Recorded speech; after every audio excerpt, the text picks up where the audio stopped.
Well, good afternoon and welcome to Seattle's Eastside Real Estate Podcast, your go-to source for all things living, working, and playing on the East Side.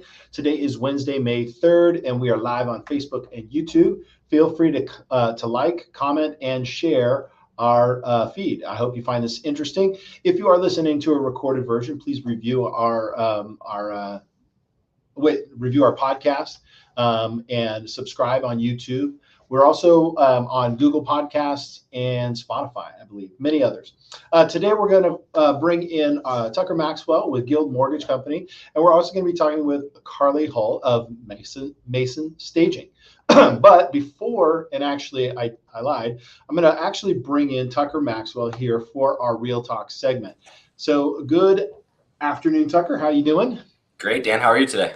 I'm doing great. So we had some phenomenal weather, stuff that we've earned here in the Northwest when you put up with all the rain that we get.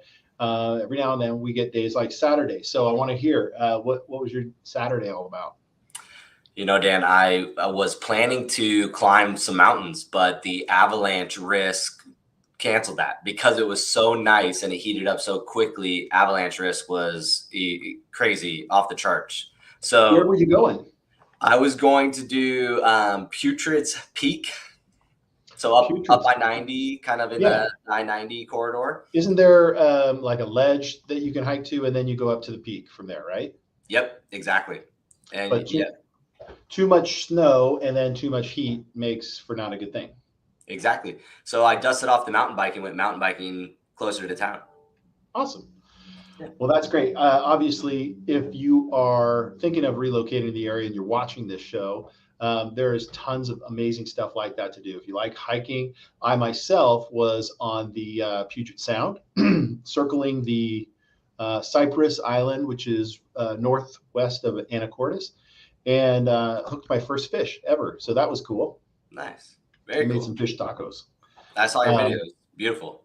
Yeah, it was a super great day for that. So, all right, well, let's talk about three factors that are affecting affordability today. Lots of talk about higher mortgage rates and how they're creating affordability challenges for many of our home buyers. And it's true that rates have climbed dramatically, but here's the key point: since record lows, right? So we had record low interest rates. So it's almost like, you didn't know how good you had it, and that's very true. But one of the things I always look back at historical numbers and watching the productivity that happened in 2020 and 2021, that was due to these record low interest rates and a desire to be somewhere. So now, even though those factors, have changed, it's not just interest rates that mortgages, that affordability is based on. It's a consideration of things. But let's start with mortgage rates. So give me some perspective on where mortgage rates are now compared to where they were last year at this time, and then maybe even fourth quarter last year, and where you think they're going. Yep. Yeah. So the key date last year was right around June.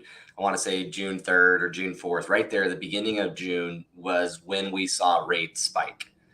So right here in the April-May timeframe, rates were still sweet. They were still in the threes, maybe fours at this point last year, and only had begun to start to climb. Where we are today is about double that. A client with excellent credit could probably assume high fives and into the sixes right now. Okay, so high fives are still possible?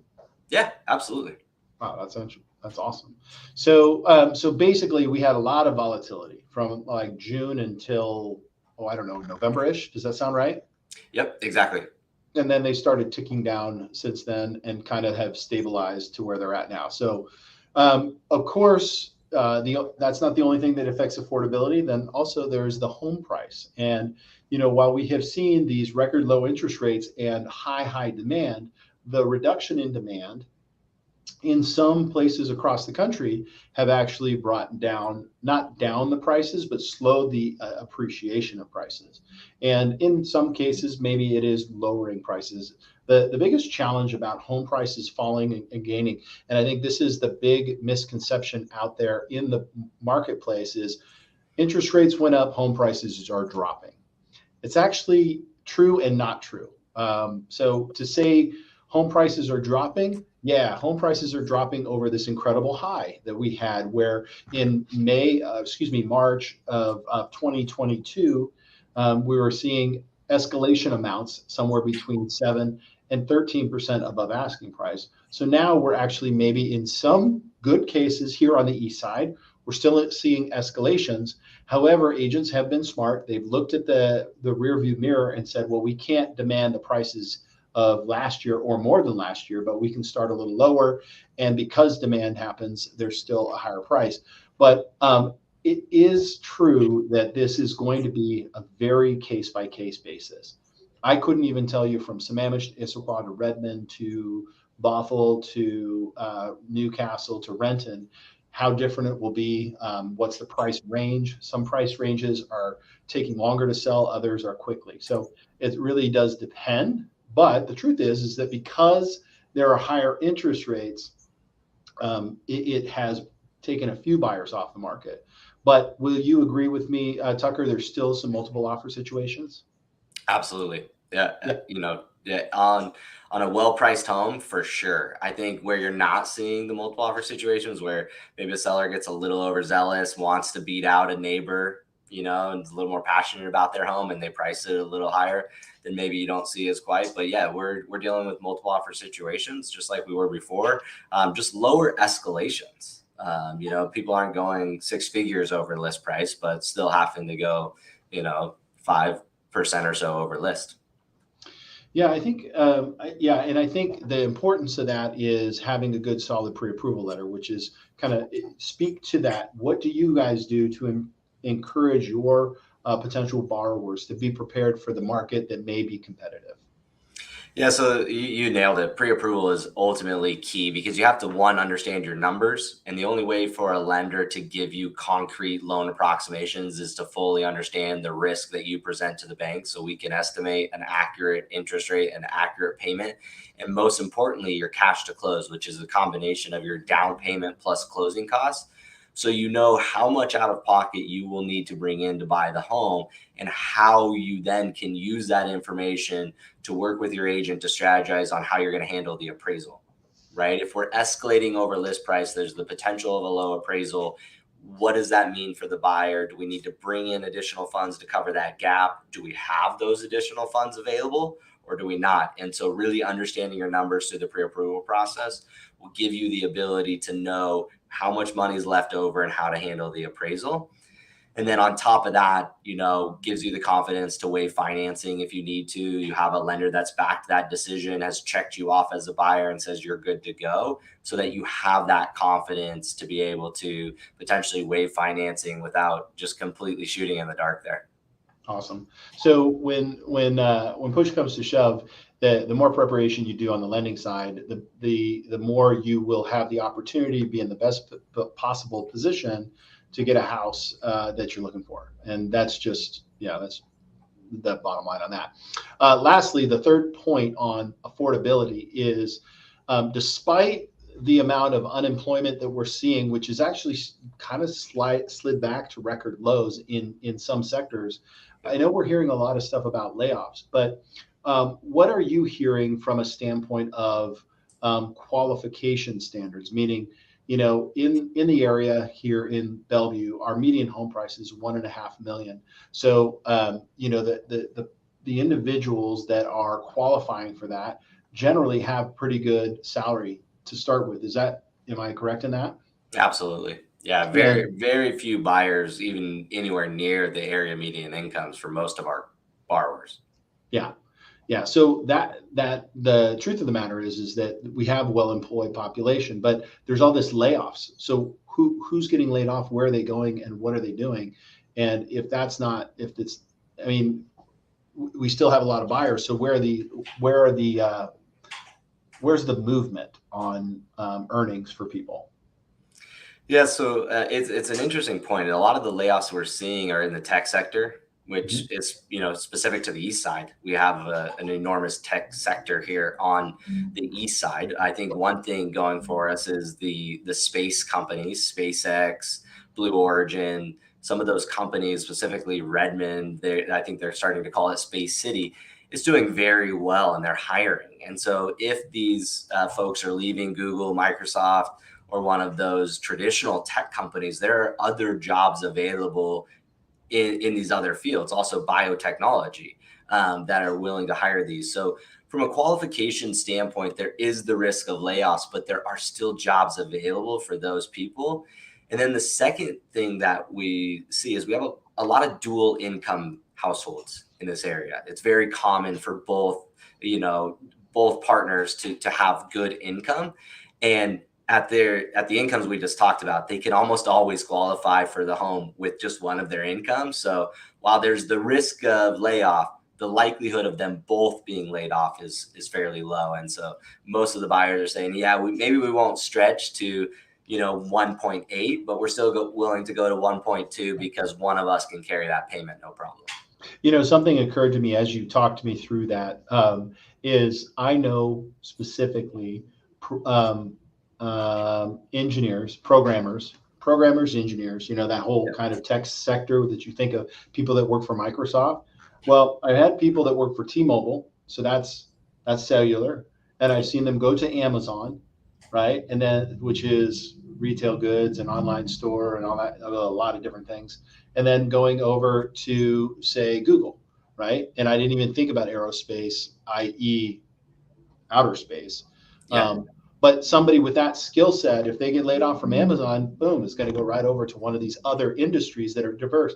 So, I mean, that is kind of the hallmark of what makes the East Side such a desirable place for people to live, is that diversity of, if you're good at what you do and one industry or type of industry has scale backs or cutbacks, you can easily pivot and go over to other ones. I didn't even think about that. So that's a great point.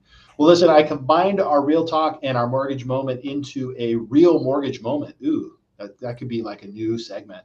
And so I know you have some stuff on loan level price adjustments, and let's save that topic for next week.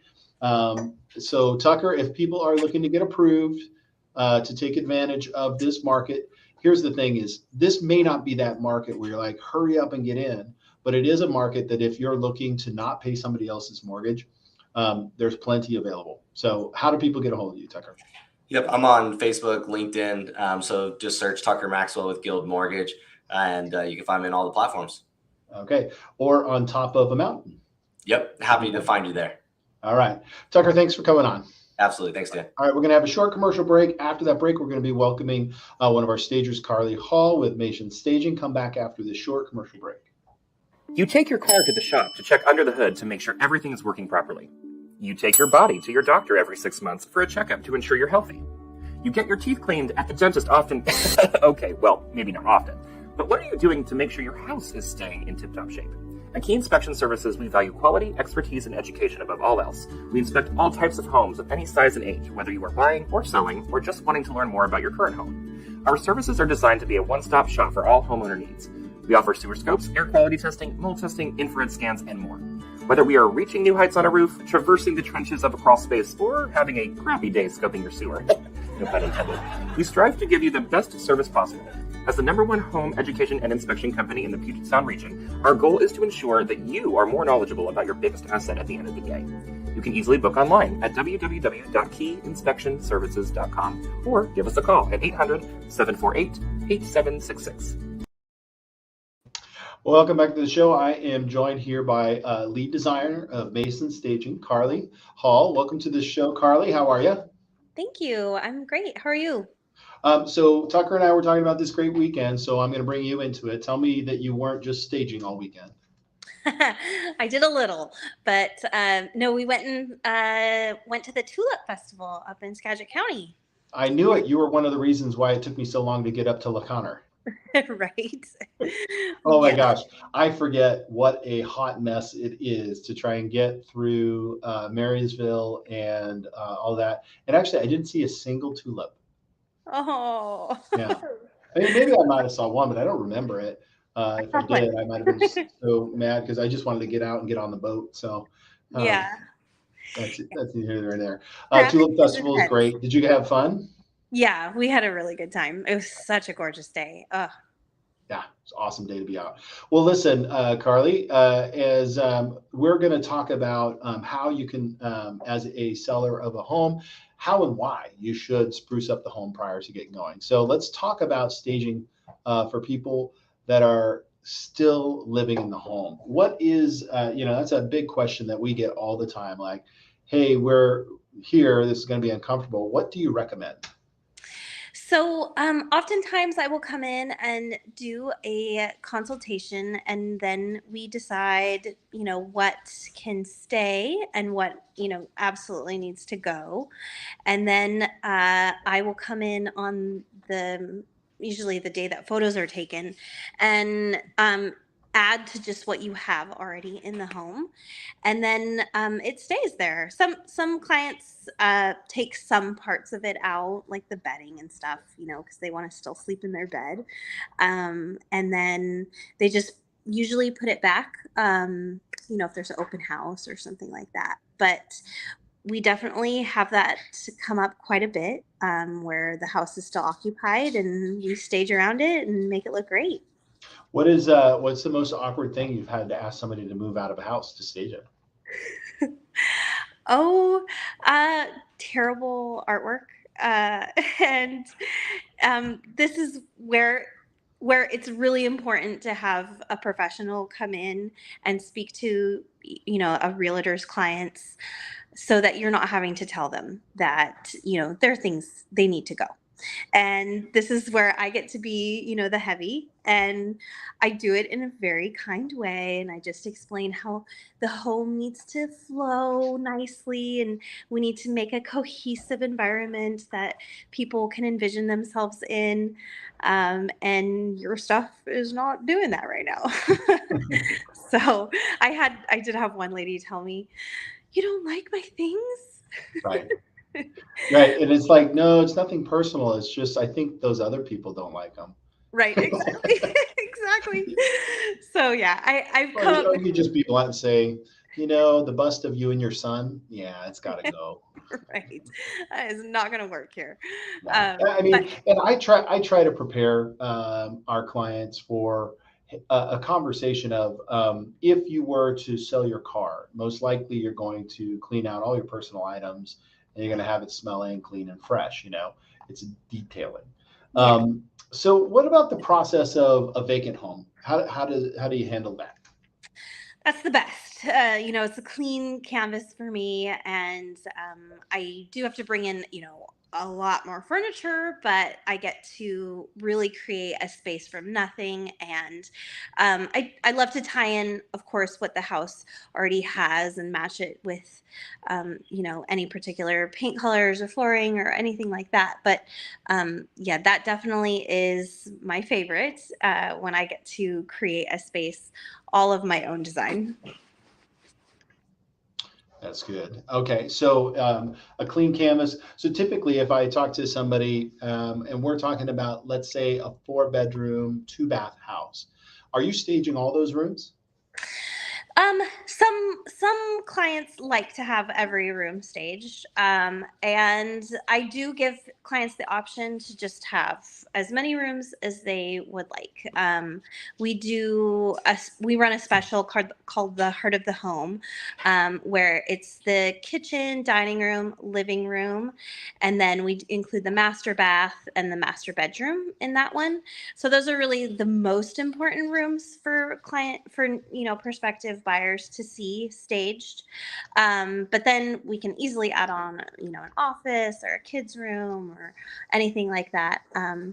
That definitely fills in the pictures, when they're viewing it online, so that they can definitely see enough of the space and get an idea for if they love it or not. Do you have a style? I definitely have a style. I would say it's more farmhouse, French decor, and I keep pretty close to that. I do add some modern elements, but I definitely do a mixture of not too modern and not too farmhouse, somewhere in the middle. Farmhouse French. And if somebody's style doesn't mix with that, what do you do in that instance, right? So like we talked earlier about partial staging. How do you get around that? So I definitely need to see the space ahead of time. I preferably like to walk it, but if I can't walk it, I do have agents send me really good photos, and I can do it with that.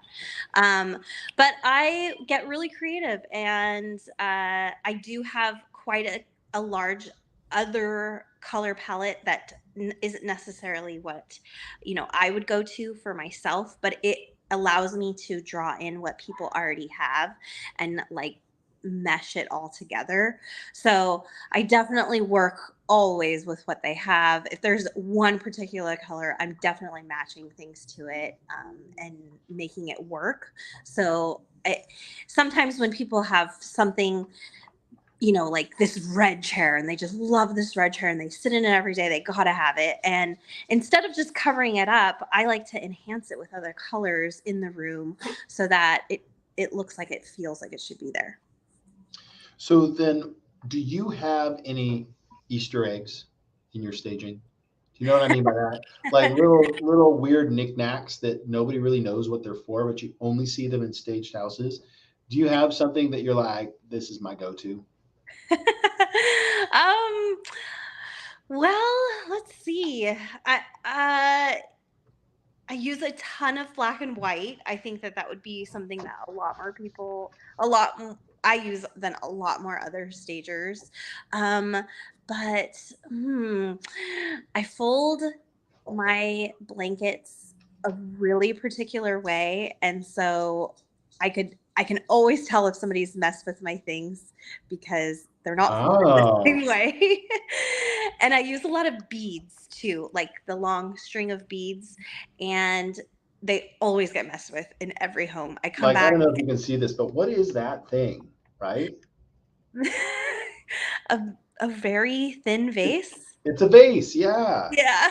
But there's no flowers in it. I don't know. It's just one of those things that I believe. I mean, like staging is an art form, right? It is very much a creative process, and it's super important. I have to say, anybody thinking about selling a house, it doesn't matter how old or new the house is. Staging can almost detract. And so I'm a firm believer in staging helps people feel warm and comfortable in the house. Yeah. And if you walk into a vacant house, it's going to feel vacant. It's going to feel uncomfortable, period. Because no Right. home without furniture is comfortable. It's just not. It's just No. utilitarian. So I'm a big fan of it. And, stuff like that, where you're like, I don't know what that is. It, I don't know, it comes in handy. Okay. Yeah. So the name Mason Staging, where did you get the name?